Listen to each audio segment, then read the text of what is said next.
So over the holiday break, I met this brand new grad from UNC who wanted to learn more about data analytics, but he didn't know where to start. See, he just graduated business school. He learned a little bit about technology in some of his classes, but he didn't know how do you actually use that technology to solve real problems for business owners at the end of the day. We had this incredible conversation, and what I wanted to do was put together a couple of slides that talk through what fleshed out roadmap would look like and how to take some of those skills and what the advanced version of some of those skills actually look like at the end of the day. If you like this kind of content, I've been a consultant for over 15 years, working for one of the biggest consulting companies in the country. I've traveled all across the US and the globe, solving some of the hardest data analytics consulting problems. I left and started my own agency, which now brings in over $5 million a year. If you like this kind of stuff, please like and subscribe. I'm a brand new channel, and I'd love to get into some of the weeds. All right, data analytics skill path. So, I want to talk about three different things. First of all, a couple of stats about what the growth in the industry actually looks like, what the skill set ultimately is, a little bit about where the career guide could potentially go. So, how can you actually progress through your career? And what are you expected to make at each of those different levels? Then I want to talk about if you went ahead and designed the perfect training path that you could take on, what would that actually look like if you were trying to move and progress throughout the course of your career?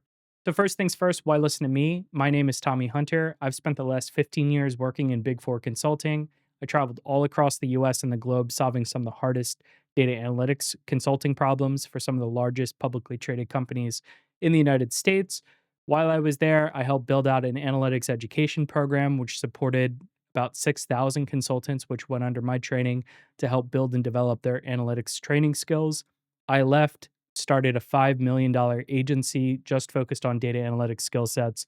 I wanted to take a little bit of the time and knowledge that I learned while I was there and help build out something that could be really helpful for other people. So if you like this kind of stuff, please like and subscribe.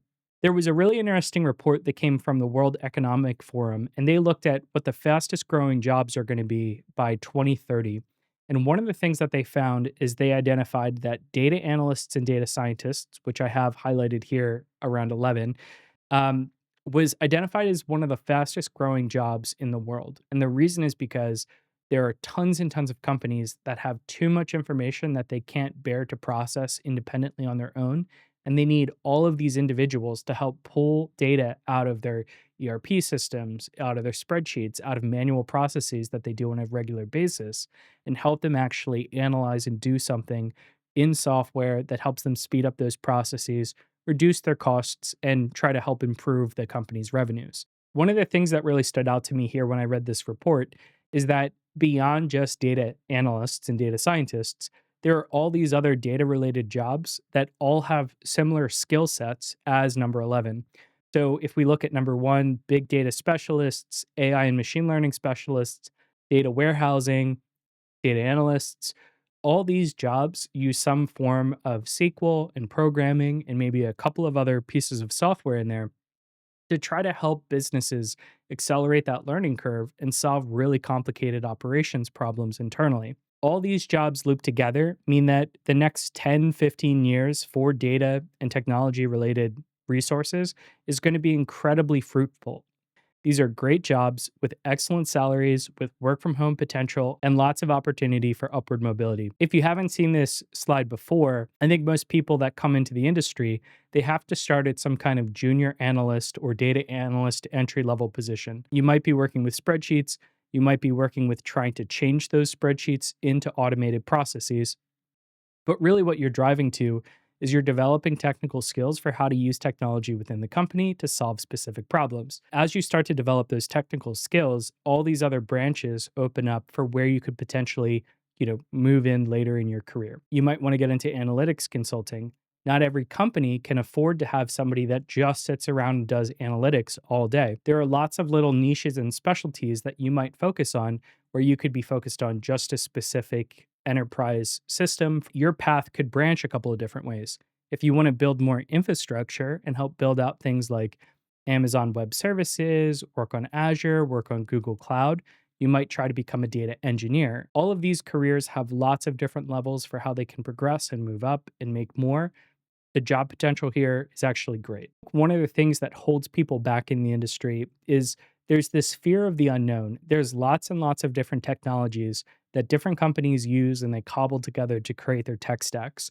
But the thing that I want you to take away from this slide is, data is going to move from the left side of the screen to the right side of the screen here. Data sits in some kind of database or some kind of storage unit, like a Microsoft Excel spreadsheet.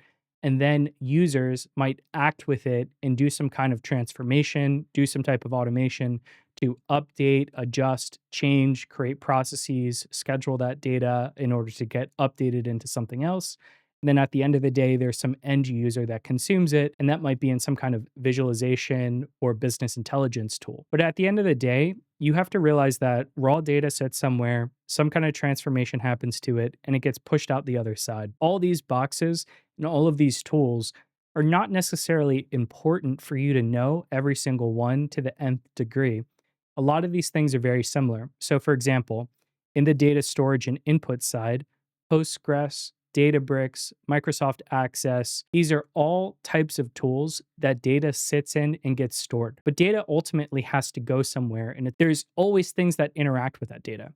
So you might be manually doing it in Excel where you're adding extra columns and you're applying different formulas, and maybe you're filtering the data and removing out bad data or filling in records that are wrong.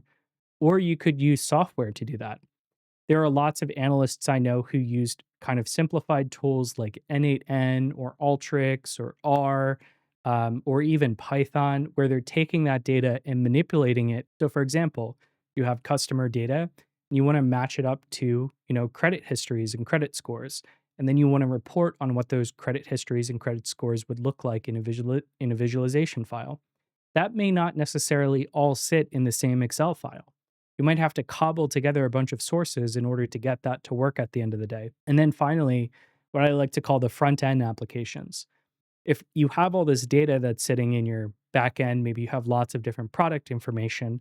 Well, there's other applications where you might use a Shopify store, which would be a website where you could effectively take all of your product information and then load that to a website and have a working interface that you could work on and build out a web page. Or you could use a tool like Salesforce that allows you to drill in and focus on different things about sales contacts and sales accounts and how different quotes are happening inside of a process as data starts to move through the business and people start to place orders on a lot of these different platforms. The thing is, at the end of the day, I don't want you to be overwhelmed with the amount of different technology that's here.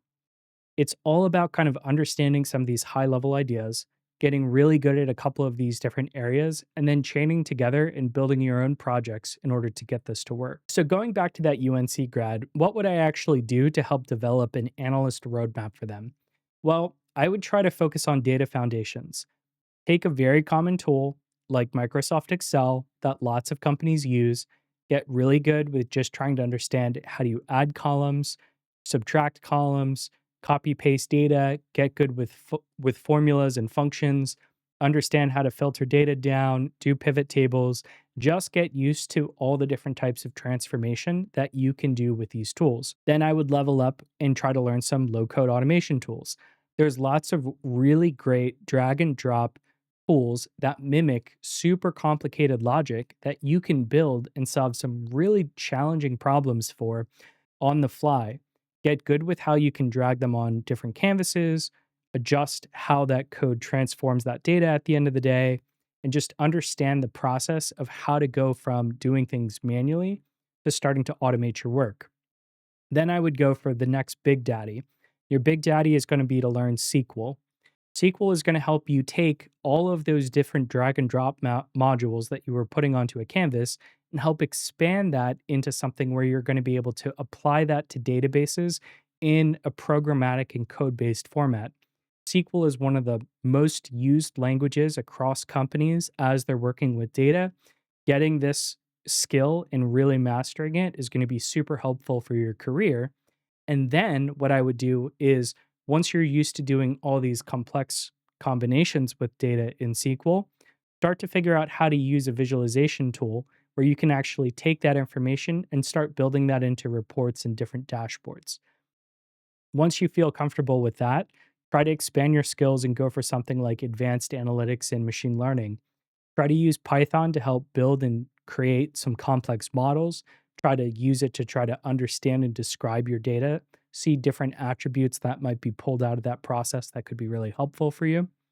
And then finally, what I would do is try to take that one more level and try to use a lot of these brand new models where you can use AI agents to help summarize, maybe potentially build some of that code for you, help explain some of the code that you may not necessarily feel comfortable with, and then use that maybe even inside of that data set to maybe do things like classify different records, try to help extract and parse different information out of really complicated data sets, and your end goal here is number 5, which is to try to build some kind of AI analytics portfolio for yourself where you're going to be able to sit down and say, "Hey, I want to be a data analyst. Here are the 15 things that I did that qualify me to be a data analyst and why I would be a great hire for your company."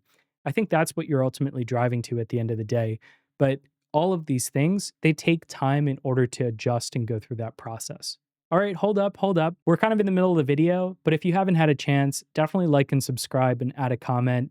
If you really like these materials and you want to learn more, I actually have a free school community where you can get access to all the slides. I actually have example data sets, different flows and scripts that you could potentially use, and also show you how to get access to some of these tools so that you can start playing and using them on your own. Please feel free to join it. It's completely free. And let's get back to the video. So, why do I actually suggest going through those different levels of progression as you're moving through your career? Well, there's something that I like to call the 5 levels of data analytics automation. And I think that this is something that everybody in every business has actually had to experience at some point. And the reality of the situation is that most companies are just embedded in Excel and doing manual processes and running off one-off reports. And that's great.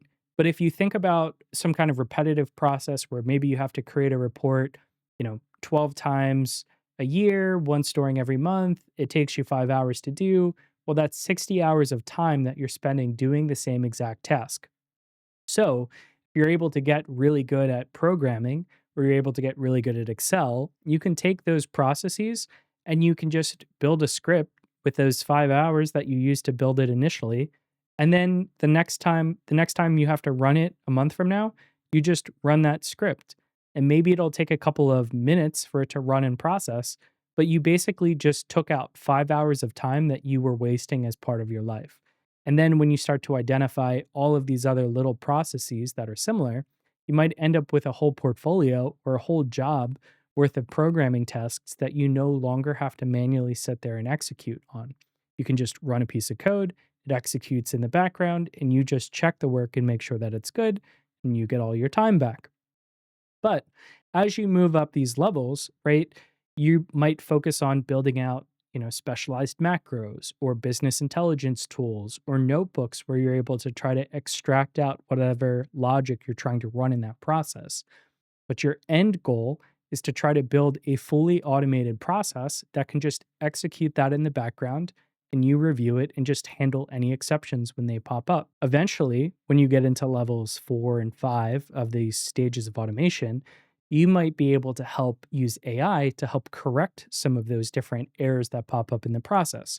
So, for example, if you have a brand new financial account that you've never seen before, and you need to classify it to somewhere within an income statement, for example, as soon as that new report, as soon as that new financial account is identified, you can build an AI process that looks at it, sees what it might be familiar with, and assign it to that and just automatically proceed with the program and just give you a report about any new anomalies that it identified.